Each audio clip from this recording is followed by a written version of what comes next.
it's now time for one of the most awaited moments of Litmus 25. That is the presentation of Lifetime Achievement Award 2025 of Essence Global. To present this prestigious award, we have with us Professor T.J. Joseph. Professor Joseph is himself a symbol of resilience, as you all know. In 2010, he was brutally attacked by religious fundamentalists for a question he had set in an exam, but he refused to be silenced. His courage, his dignity, and unwavering commitment to critical inquiry make him true beacon of rational thought and human spirit. It is only fitting that he presents this award today, one fighter of freedom honoring another. Let's together welcome Professor T.J. Joseph onto the stage of Litmus 25. This year, the honor goes to a fearless voice who has inspired millions across the world, Dr. Taslima Nasrin. Through her uncompromising writings and courageous activism, she has fought against religious dogma, misogyny, and fundamentalism. Her voice has stood firm for women's rights, secularism, and humanism. Despite the threats, censorship, and exile, she continues to uphold the values of reason, freedom, and justice by embodying the very spirit of free thought that Essence Global celebrate. Please welcome Dr. Taslima Nasrin on the stage of Litmus 25. Let's give her a huge round of applause.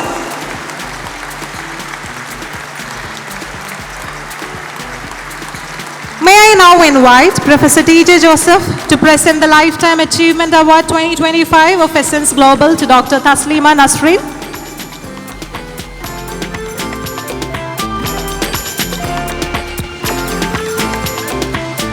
Ladies and gentlemen, please give them a huge round of applause.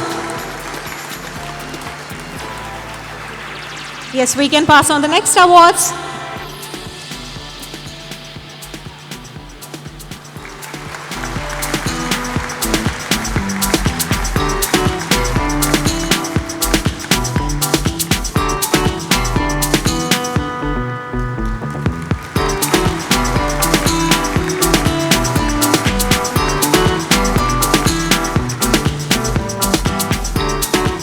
Now I invite Professor T.J. Joseph to share a few words on this occasion.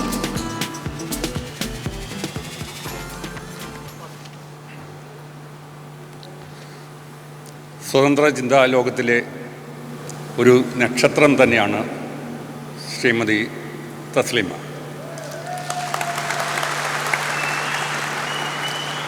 അവർക്ക് എൻ്റെ ഈ കൈകൾ കൊണ്ട്, അറ്റുപോയിട്ട് തുന്നിച്ചേർത്ത ഈ കൈകൾ കൊണ്ട് ഈ essence ഗ്ലോബലിൻ്റെ പുരസ്കാരം നൽകുന്നത് എന്നെ സംബന്ധിച്ചും എൻ്റെ കൈകൾക്കും അതുപോലെ തന്നെ മനസ്സിനും അത്യധികം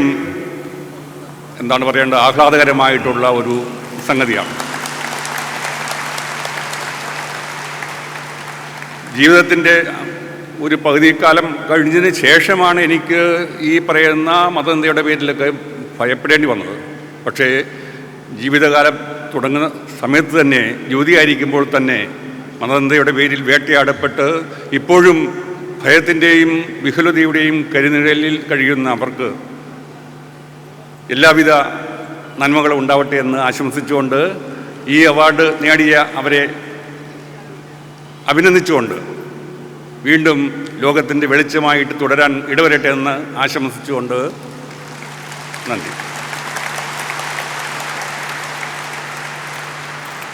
Thank you so much, Professor Joseph.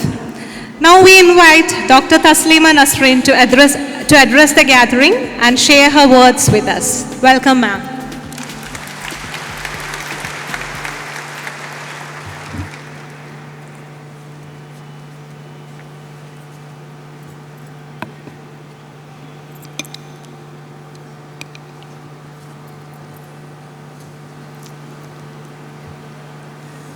Thank you. Thank you to Litmus 25 and to each of you here, atheists, rationalists, secularists, and free thinkers. To receive a Lifetime Achievement Award among such a gathering, there is no greater honor I can imagine. We stand together, thousands of minds unafraid of truth, thousands of hearts free from superstition. There is no such, this is not just a conference. This is a declaration. Belief is personal, but criticism is essential. By supporting women's rights everywhere, I have criticized all kinds of religions and all kinds of patriarchal traditions, cultures, and customs. To Muslim extremists, I am labeled a Muslim hater. Some even claim Taslima is not an atheist. She is anti-Islam. Let me be perfectly clear, I am no hater. Anti-Islam, Islamophobe, what do these labels even mean? Must an atheist be a devotee of Islam? They demand to know, if I am truly an atheist, why I do not criticize religions other than Islam. The truth is, I critically scrutinize all religions. They see it, yet they choose to pretend they do not. Because once they succeed in branding me as anti-Islam, they imagine my voice will lose its force. But let me be clear, if anyone expects me to distribute my criticism evenly, exactly the same amount to every faith as I do to Islam and its fundamentalism, they are gravely mistaken. My criticism is proportionate to the harm a religion inflicts. The more a religion violates human rights, oppresses women, fosters intolerance, and spreads cruelty and barbarism, the more I will challenge it. So I ask you, which religions extremists terrify the world today? Which religions extremists terrify the world today? Who kills non-believers in its name? Who hacks writers and critics to death? Whose cartoons set the world on fire? Buddhas, Krishnas, Rams, Jesus, Moses, or Muhammad's? From which religion do terrorists repeatedly emerge to spread terror worldwide? Which religion forces women to veil their bodies from head to toe to surrender their very freedom? I have always stood beside the oppressed, whoever they are. I have defended Muslims whenever they were oppressed, just as I defended Hindus oppressed in Bangladesh or Christians oppressed in Pakistan. To me, religious identity is irrelevant. Human beings may believe or not believe, but no one should be oppressed for their belief or non-belief. I have always stood firmly for that principle. My criticism of religion is expressed through writing. I do not harm believers physically. I do not believe in violence, but fanatics refuse to engage in dialogue or debate. or to respond through writing. Instead, they come to kill me because their faith teaches them that an apostate must be killed. Some people still like to claim that Islam is a religion of peace, but since my childhood, I have witnessed quite the opposite. I believe no country has ever become civilized without criticizing the dogmatic practices of its religions. Without separating state and religion, no state or society has ever become modern. Should Islam continue to remain untouchable? Many intellectuals who themselves enjoy the benefits of secularism in their own countries refuse to criticize the Islamic oppression of women, fearing that it might hurt the religious sentiments of Muslims. But I ask, should things remain as they are? Should women continue to suffer in silence? Without criticism of Islam, it will never be possible to replace Quranic education with secular education.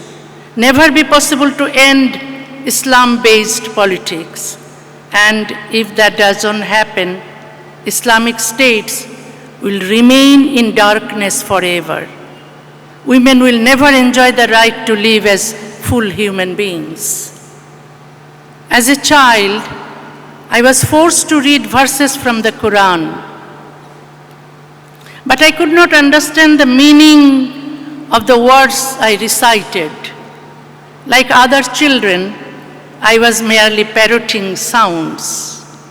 Our language was Bengali, not Arabic. No matter how many times I repeated and memorized the verses, I had no way of knowing what I was saying. I was told that Allah wanted the Quran to be read in its original language, but that only made me more curious to know its meaning. One day, I discovered a Bengali translation of the Quran. I read it, every word of that so-called holy book. And guess what? I became an atheist.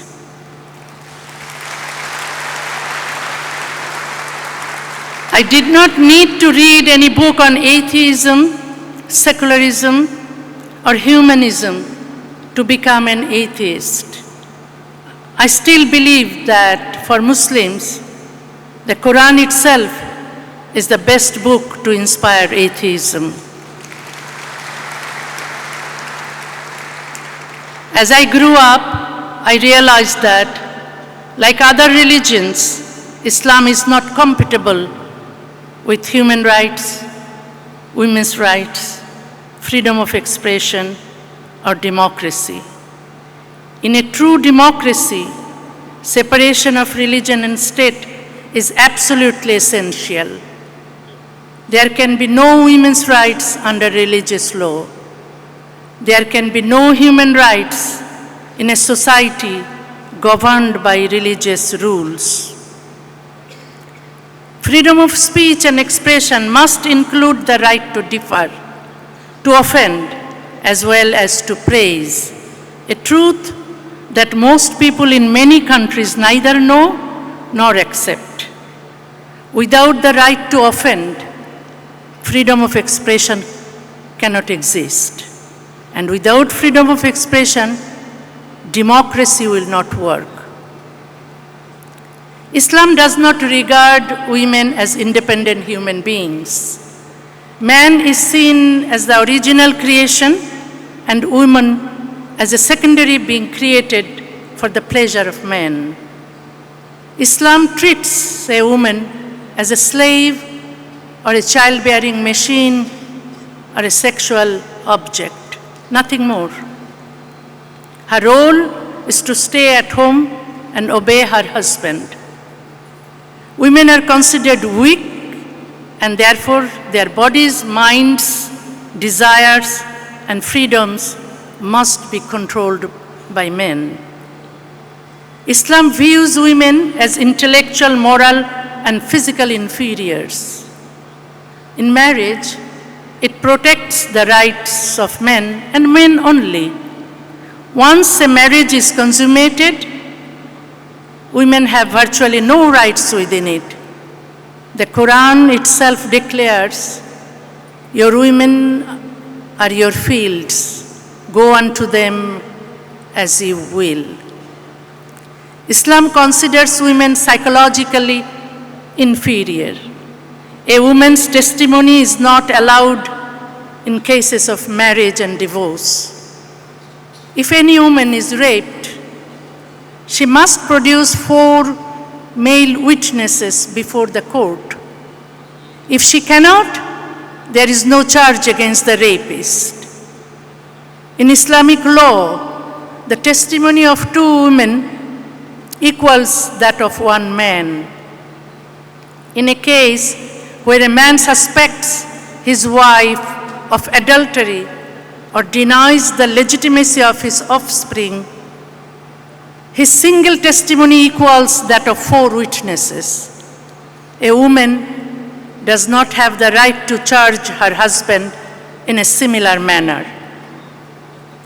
Women are not allowed to inherit property on equal terms with their brothers.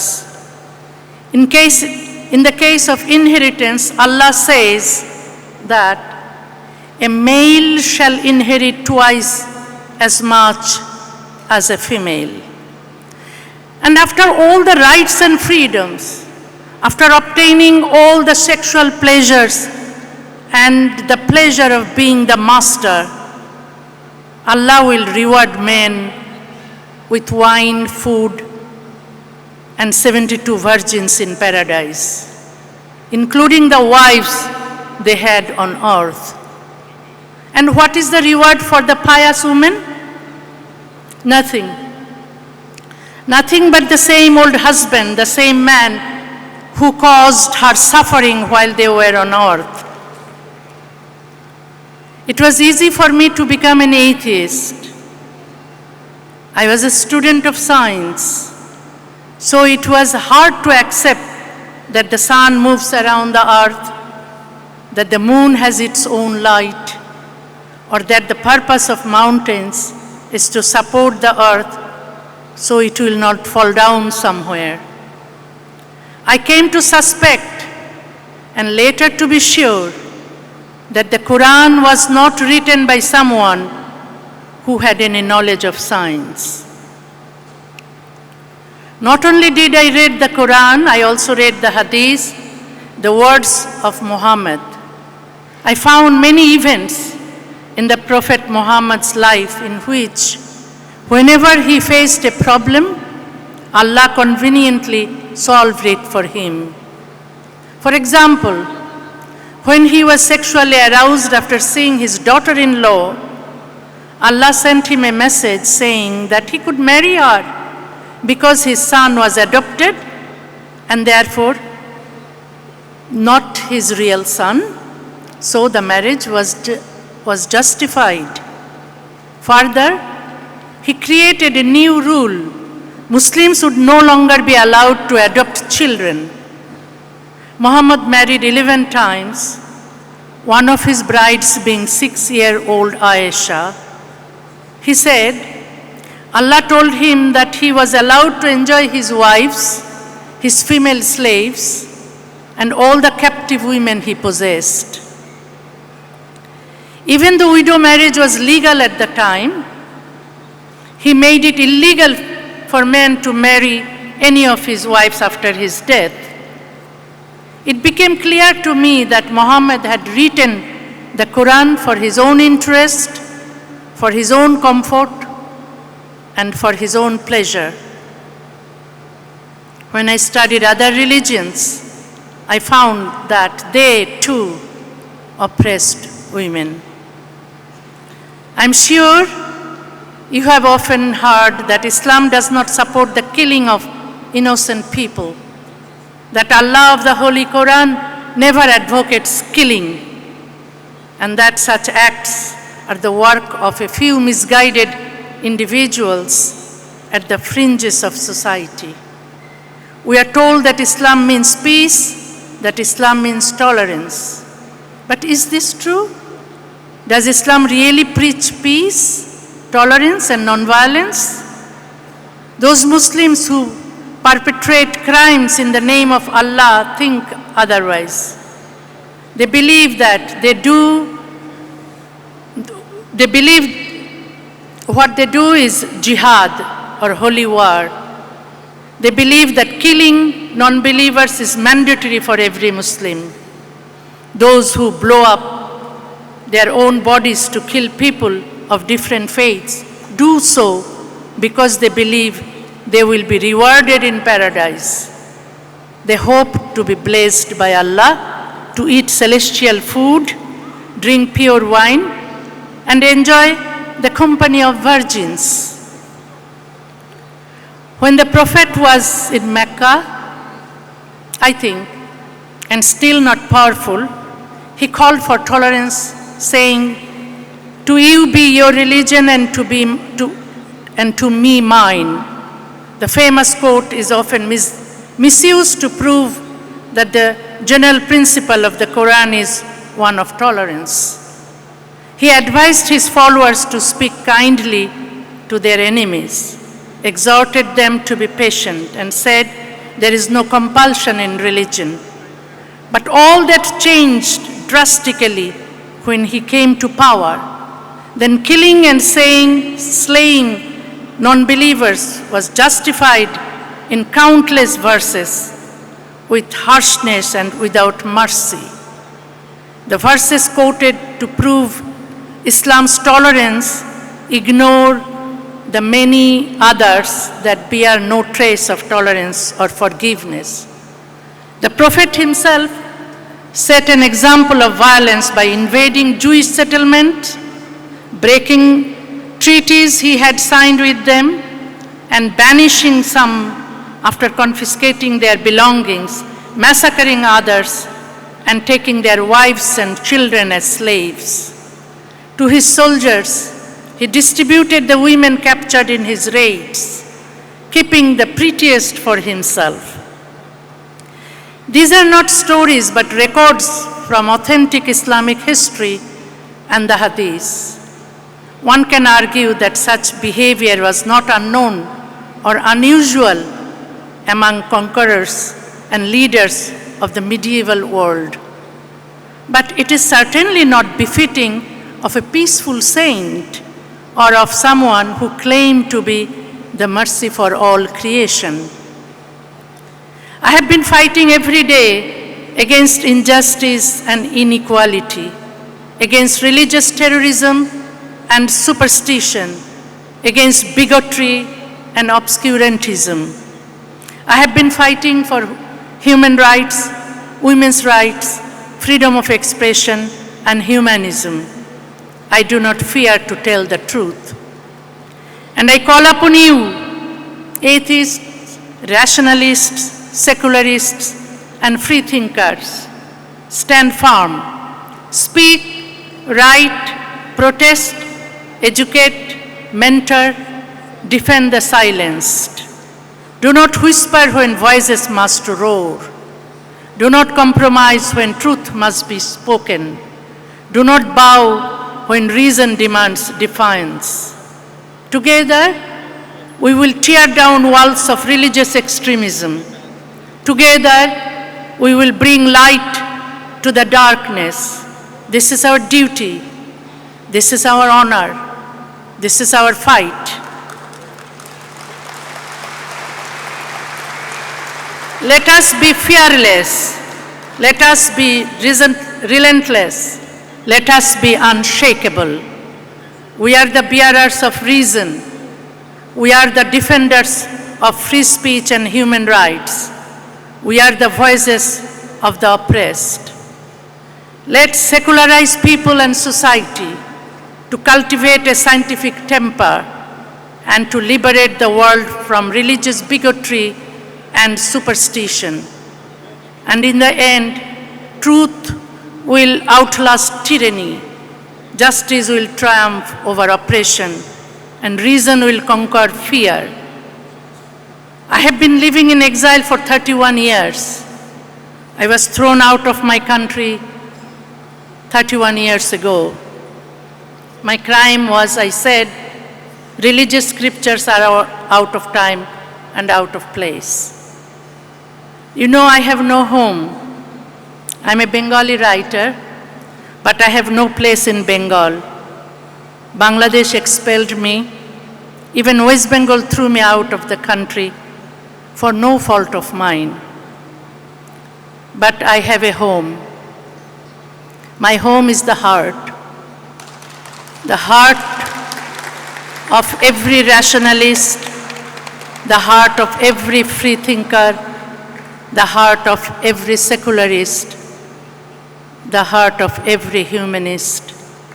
Their solidarity is my shelter. Their love is my country. I regret nothing. I will not retreat.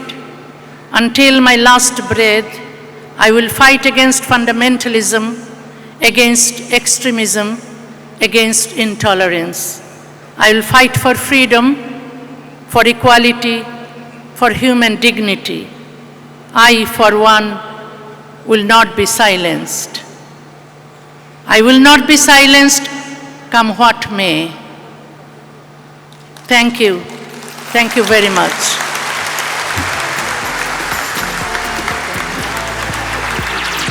So I go.